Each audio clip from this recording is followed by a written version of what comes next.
अकेले जीना सीखो, ये केवल एक वाक्य नहीं बल्कि जीवन का गहन उपदेश है।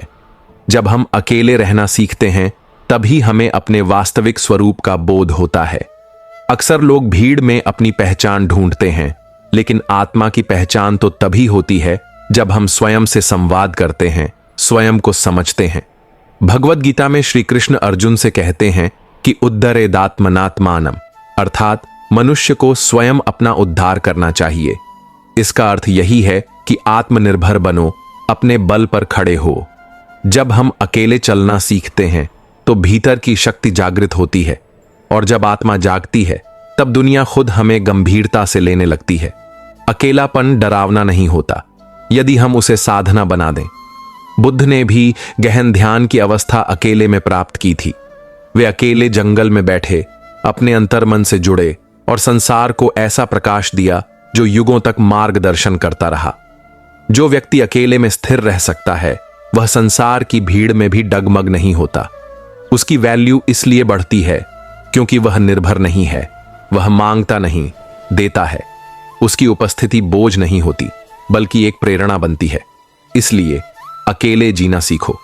यह आत्मबल का पहला पाठ है, आत्म मूल्य का आधार है और सच्चे आत्मज्ञान की शुरुआत भी।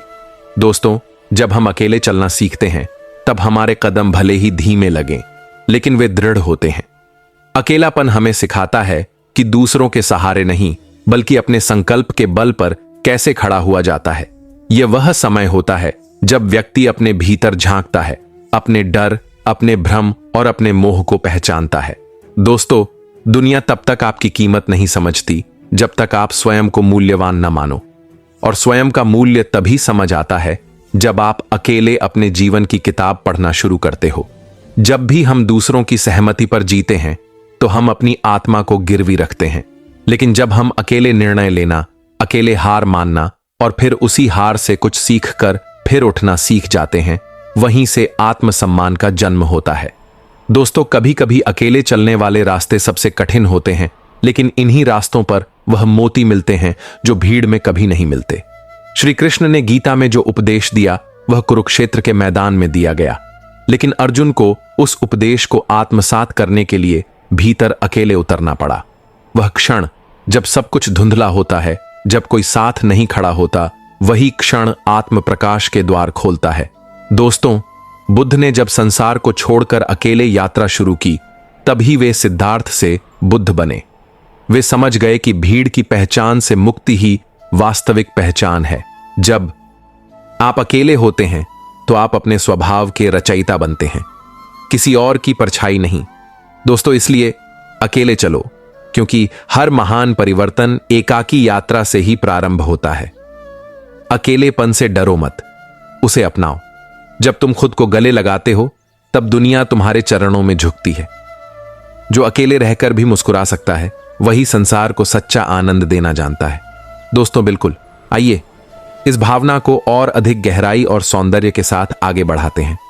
दोस्तों, जब जीवन की भीड़ थम जाती है और आसपास सन्नाटा छा जाता है, तभी आत्मा की आवाज सुनाई देती है। अकेलापन कोई अभिशाप नहीं, वह तो ब्रह्मा की तरह एक सर्जक है जो तुम्हें फिर से गढ़ता है, संवारता है, निखारता है।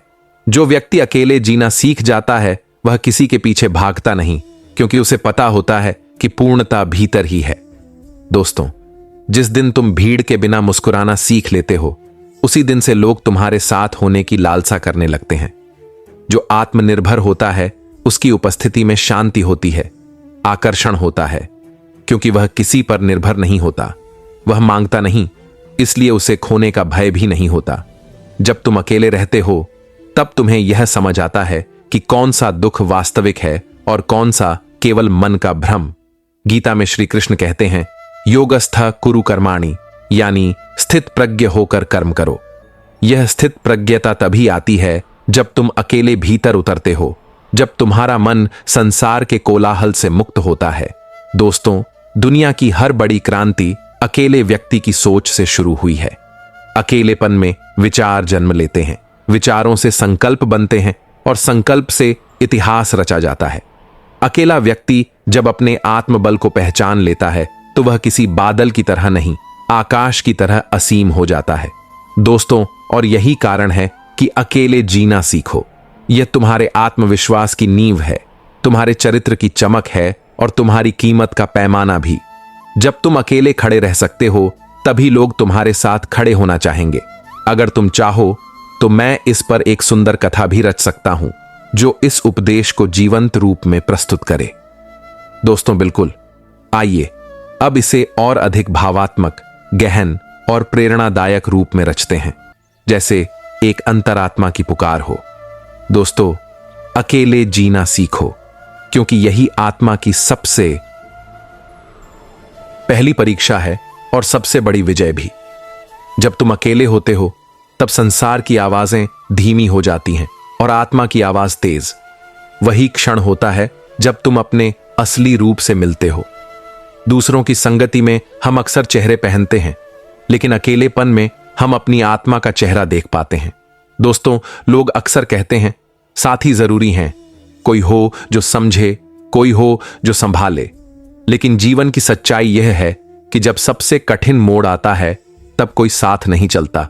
तुम्हें खुद ही चलना होता है, गिरना होता है, उठना होता है और खुद ही अपना सहारा बनना होता है। यही क्षण तुम्हारी वैल्यू को जन्म देता है। दोस्तों, श्री कृष्ण ने गीता में अर्जुन से कहा, स्वधर्मे निधनम श्रेयः परधर्मो भयावह। अर्थात अपना रास्ता चाहे अकेला क्यों ना हो, वह तुम्हें मोक्ष की ओर ले जाता है। जो अकेले अपने सत्य पर अडिग रहता है वही संसार को नया मार्ग दिखाता है। दोस्तों, अकेलापन एक तपस्या है। यह वह अग्नि है जिसमें तुम्हारी कमजोरियां जलती हैं और तुम्हारा असली तेज प्रकट होता है। जब कोई साथ नहीं होता तभी तुम सीखते हो कि तुम्हारी सबसे बड़ी ताकत क्या है। तुम्हारा विवेक, तुम्हारी चेतना, तुम्हारा आत्मविश्वास।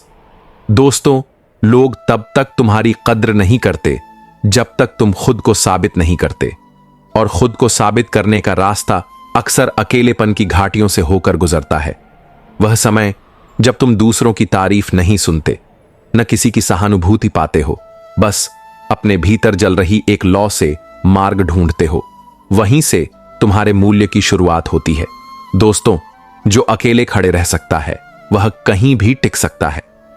जो अकेले निर्णय ले सकता है वह भीड़ को भी दिशा दे सकता है, और जो अकेले रो सकता है वह किसी और के लिए मुस्कुराने की ताकत रखता है। दोस्तों, इसलिए अकेले जीना सीखो। यह तुम्हें भीतर से इतना मजबूत बना देगा कि फिर दुनिया चाहे साथ दे या नहीं, तुम्हारे कदम कभी नहीं रुकेंगे। तुम्हारी वैल्यू तब इतनी ऊंची हो जाएगी कि लोग तुम्हें देखकर खुद को संवारने की प्रेरणा लेंगे। दोस्तों, अगर तुम चाहो तो मैं इसे एक कविता या कथा में भी पिरो सकता हूं, बिल्कुल उसी भाव के साथ।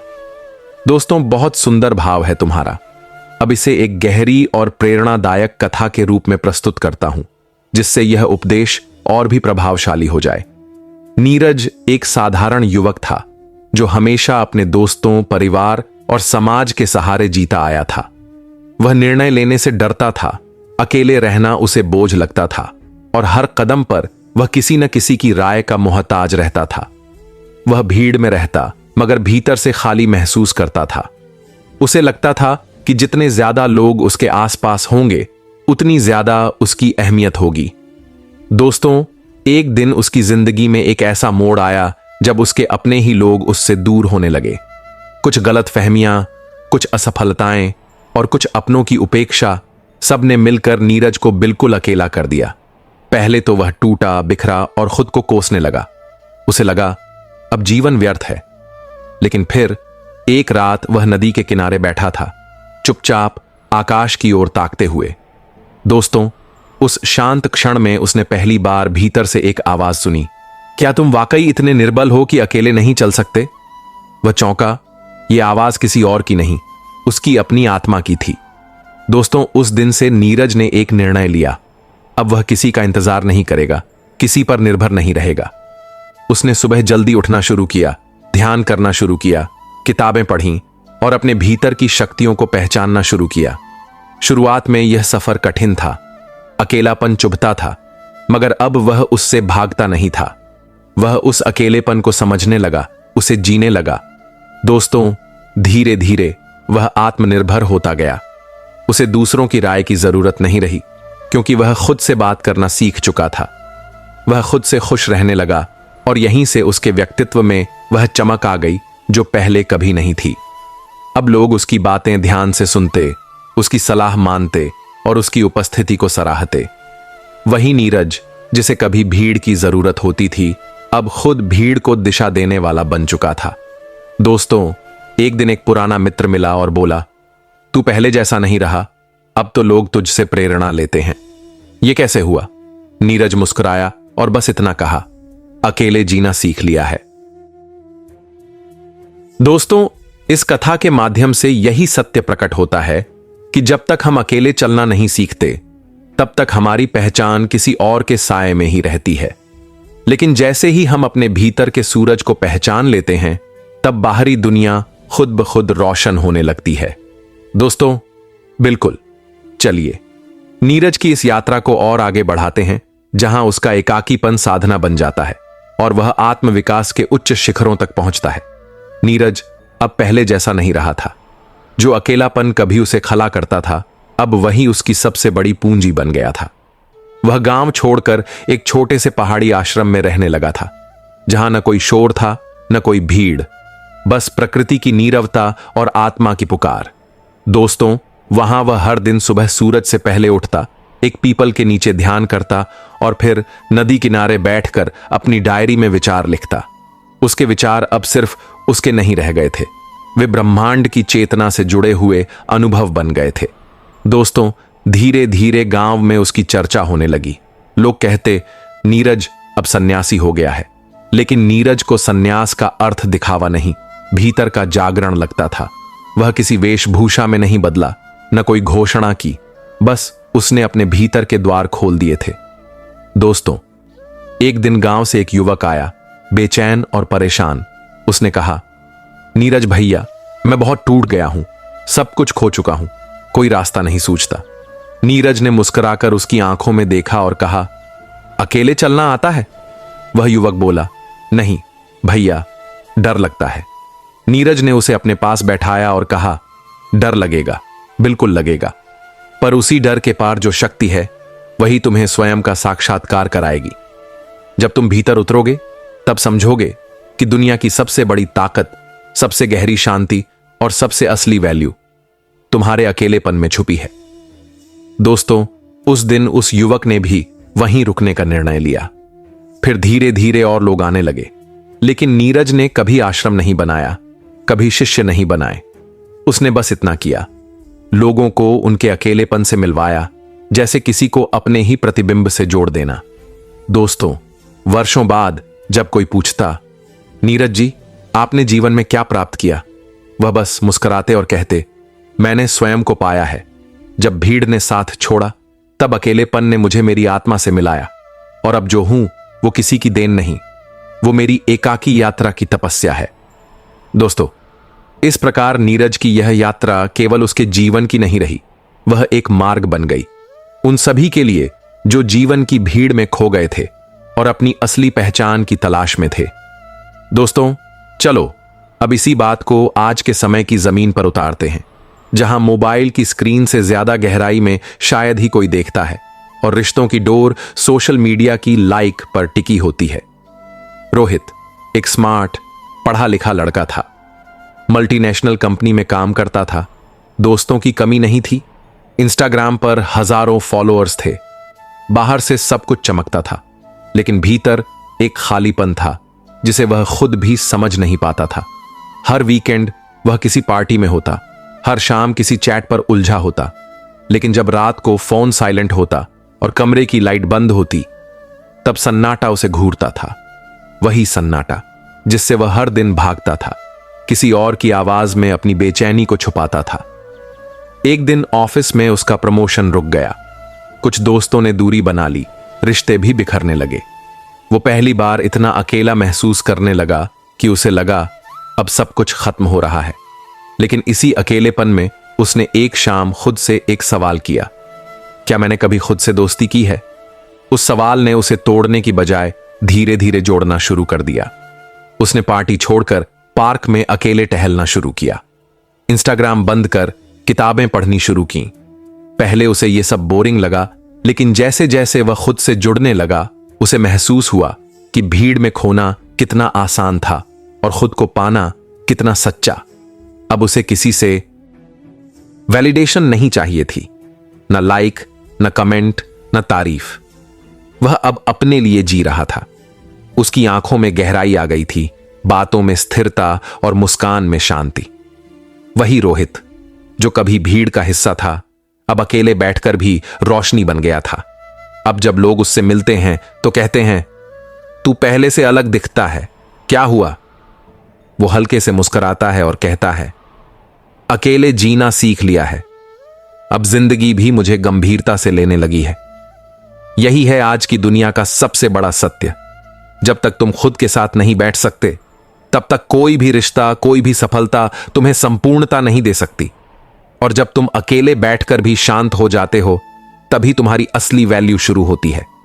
दोस्तों, अनवी एक होशियार लड़की थी। College topper, debate champion, Instagram influencer.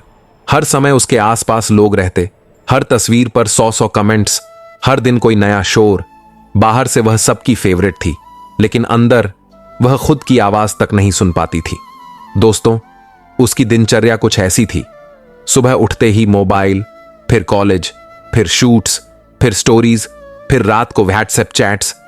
वह मुस्कुराती थी, लेकिन मुस्कान में गहराई नहीं थी। उसकी बातें तेज थीं, लेकिन मन थका हुआ। वो सबके लिए थी, सिवाय अपने लिए। फिर एक दिन अचानक सब थम गया। उसकी सबसे करीबी दोस्त ने बात करना बंद कर दिया। कोई पोस्ट ट्रेंड नहीं हुई और एक स्पॉन्सरशिप डील भी रद्द हो गई। उसके आसपास की दुनिया खिसकने लगी। पहले तो वह घबरा गई, फिर चुप हो गई। पहली बार ऐसा हुआ कि उसके पास कोई बात करने वाला नहीं था।